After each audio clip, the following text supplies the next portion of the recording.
And phantom debt is growing. This new form of financing allows consumers to buy now and pay later with small, zero-interest loans.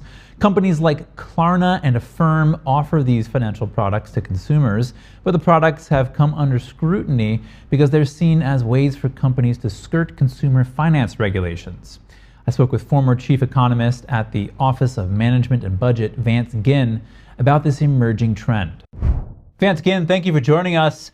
What is phantom debt in the first place? Break it down for us. Well, phantom debt has to do with all the things that you have for a family where they're looking at the debt that they have on their balance sheet, whether it's credit card debt and other things that are going on, but also what's happening in the future. And what we've seen over the last year plus is that people have been running out of money because inflation is going up so fast around them. And now they're having to go into their credit card. They're having to look at their IRAs, use up a lot of their savings, which would be future obligations for their income. And instead, they're running up all this other debt that's happening. And it's really an unfortunate situation that's hurting many families across the country. And how does phantom debt compare to, say, credit card debt? There's a lot of this all is tied together. I kind of look at it from just overall debt that people are facing across the country, but it is something that they want to look at when they're looking at their interest rates, when they're looking at their income, their future flow of income that's coming in, and everything else. And so, I think it's important to look at phantom debt, and there's been a lot of good articles about that recently, but let's also consider this as a package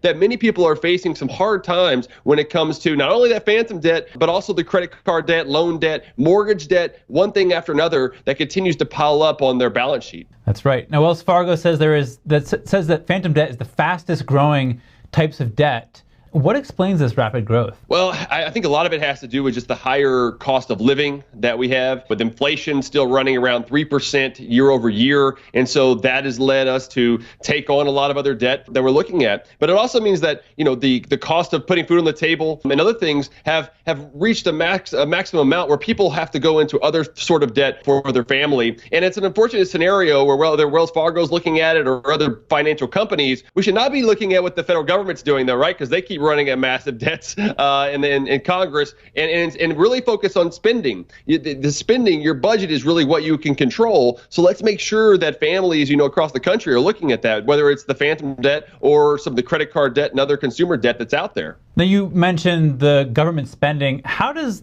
consumer debt tie with government debt? Well, it's a great question, and it really does. And there's a good discussion going on right now in Congress. There's a budget deal that maybe get done between the Democrats and the Republicans, looking to have some cuts to some of the IRS funding of about $10 billion. But they're still going to be increasing spending, which means driving more debt in the future. And what that does is it puts upward pressure on interest rates across the economy. And when the Federal Reserve prints a lot of that money, that increases inflationary pressure and higher interest rates. And what does that do? That means your consumer debt also has higher interest rates because it's tied to a lot of the 10-year Treasury note and other sort of rates that are issued by the Treasury, the United States Treasury. So this really will influence the budgets of Americans across the country.